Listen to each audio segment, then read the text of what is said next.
YCP పార్టీని ఎవరైతే ఇష్టపడతారో, YCP party fans అదేవిధంగా వైసీపీ పార్టీ కార్యకర్తలు, వైసీపీ పార్టీ నేతలందరూ కూడా ఒక శుభవార్తే ఇది. మనందరూ ఎవరైనా ఉంటే గనక నా వీడియో చూసినట్లయితే గనక దయచేసి లైక్ చేయండి. లైక్ చేస్తే ఈ విషయం అందరికి తెలుస్తుందని కోరుకుంటున్నాను. సో, మీ లైక్ చాలా ఇంపార్టెంటు.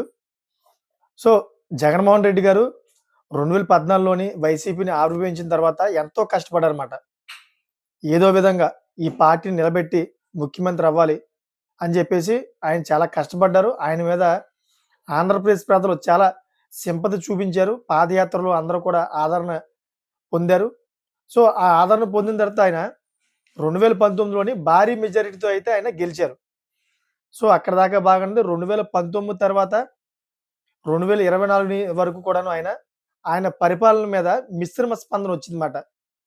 ఏదైతే ఆయన పాదయాత్ర చేసి సింపతి పొందారో, ఆ పాదయాత్ర చేసి సింపతి పొందిన వాళ్ళు కొంతమంది తగ్గిపోయారు.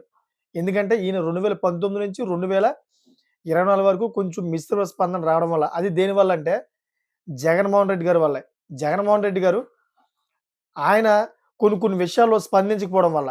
ఏదైతే రీసర్వే ఉందో, అంతేకాకుండా ఏదైతే మంత్రులు, ఎమ్మెల్యే స్థాయిల వంటి వాళ్ళు కొంతమంది భాష యొక్క ప్రభావం వల్ల అయన్నిట్లి మీద కూడా ఆయన స్పందించకపోవడం వల్ల జగన్మోహన్ రెడ్డి గారు దీన్ని ప్రోత్సహిస్తున్నారని చెప్పేసి ఒక తప్పుడు ప్రచారం క్రియేట్ అయ్యింది. అది టీడీపీ వాళ్ళందరూ కూడా ఒక ఆయుధంలాగా అయితే పట్టుకొని దాన్ని క్రియేట్ చేసి జగన్మోహన్ రెడ్డి గారి యొక్క ఇమేజ్‌ని డౌన్ చేశారన్నమాట. సో, అదంతా కూడా జగన్మోహన్ రెడ్డి గారు గమనించల. సో, ఇదంతా ఎందుకు చెప్తున్నానంటే వైసీపీ ఫ్యాన్స్ అదేవిధంగా వైసీపీ కార్యకర్తలు అందరూ కూడా ఒక గుడ్ న్యూస్ అని ఎందుకు చెప్తున్నానంటే జగన్మోహన్ రెడ్డి గారు ఒక కీలక వ్యక్తితో అయితే పొత్తు పెట్టుకున్నారన్నమాట. రాబోయే 2029 ఎలక్షన్‌లో జగన్మోహన్ రెడ్డి గారికి ఇది ఒక భారీ అదృష్టం మాట. ఎందుకంటే ఆ కీలక వ్యక్తి మన ఆంధ్రప్రదేశ్‌లోని ఒకానొక రోజులోని ఒక టాప్ ఫ్యాన్స్ మాట. ఒక ఫ్యాన్స్ బేస్ ఉన్న వ్యక్తి. అటువంటి వ్యక్తి ఇప్పుడు జగన్మోహన్ రెడ్డి గారికి దగ్గరవుతున్నారు. ఆ వ్యక్తి ఎవరో కాదు వైఎస్ షర్మిల గారన్నమాట.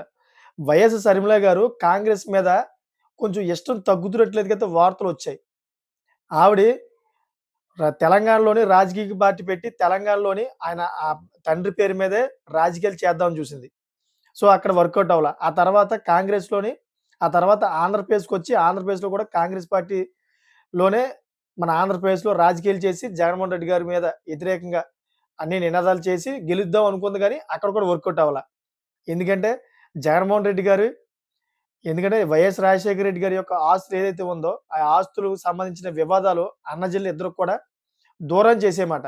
ఈ దూరం చేయడంతోటి ఆవిడ సెపరేట్‌గా ఒక పార్టీ పెడదాం అనుకుందే గానీ అవ్వలేదు. సో, కాంగ్రెస్ పార్టీలో అయితే నడిచింది కొన్నాళ్ళు. నడిచిన తర్వాత దాంట్లో కూడా వర్కౌట్ అవ్వలేదు.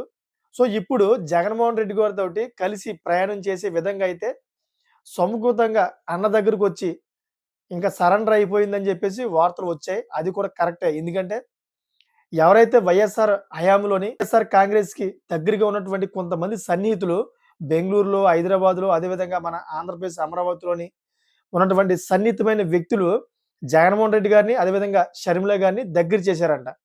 వాళ్ళు పెద్ద మనుషులుగా కూర్చొని వీళ్ళిద్దరిని కూడా దగ్గరగా కలిపారంట. వాళ్ళిద్దరు ఇంక కల వాళ్ళిద్దరూ కూడా కలిపి నడిస్తేనే మీ ఆంధ్రప్రదేశ్‌లోని రాజకీయ భవిష్యత్తు ఇద్దరికీ బావుంటుంది.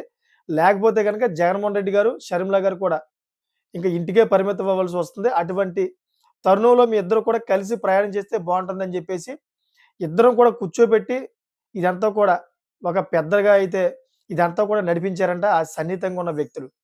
సో, ఏది ఏమైనా గాని షర్మిల అయితే మా అన్నతోటి నేను ఉంటాను. మా అన్నతోనే ఇక్కడి నుంచి నేను ప్రయాణం చేస్తాను. అతని పార్టీకి నేను సపోర్ట్ చేస్తానని జెప్పేసి అన్న వార్తలు వస్తున్నాయి. ఈ ఈ మీటింగ్ సో, ఈ సన్నిహితులు కలిపిన తర్వాత ఇలాగ ఒప్పందం కుదుర్చుకున్నారని జెప్పేసి ఒక వార్తలైతే వస్తా ఉన్నాయి. అంతేకాకుండా ప్రాంతీయంగా ఒక పార్టీ కూడా పెడదామని జెప్పేసి షర్మిల కూడా ఆలోచిస్తుందంట. సో, ముందున్న పార్టీలు నడపడానికి ఆవిడకి కొద్దిగా కష్టమైంది. ప్రాంతీయగా పార్టీ పెడితే మాత్రం ఇంకా కష్టం అవుద్ది.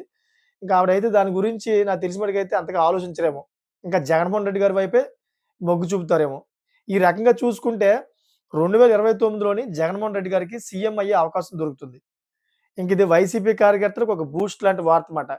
రాబోయే రోజుల్లోని మరి అంబటి రాయుడు లాంటి వాళ్ళు అదేవిధంగా మంచి మంచి బేసు అంటే భాషా ప్రయుక్తంగా మాట్లాడే వ్యక్తులందరూ కూడా ఒక మంచి వార్తే ఇది. పేర్ని నాని లాంటి వారు వీళ్ళందరూ కూడా మంచి సంతోషమైన వ్యక్తం చేస్తున్నారంట. సో, ఈ విధంగా అయితే మనకు వార్తలు వినిపించినయి. మీకేమనిపిస్తుంది? సో, ఇది నిజంగానే షర్మిల గారు జగన్మోహన్ రెడ్డి గారికి సపోర్ట్ చేస్తారంటారా? లేదా ఆ 10 మందిలోని మా అన్నకి కొంచెం సపోర్ట్ చేద్దామనే ఉద్దేశంతో అన్నారా? లేదా అనే దాని మీద మీరు కామెంట్ చేస్తారని కోరుకుంటున్నాను. అదేవిధంగా ఈ వీడియో మీకు నచ్చితే గనక సబ్స్క్రైబ్ చేసుకొని మరి కొంతమందికి షేర్ చేస్తారనుకుంటున్నా. Thank for watching friends.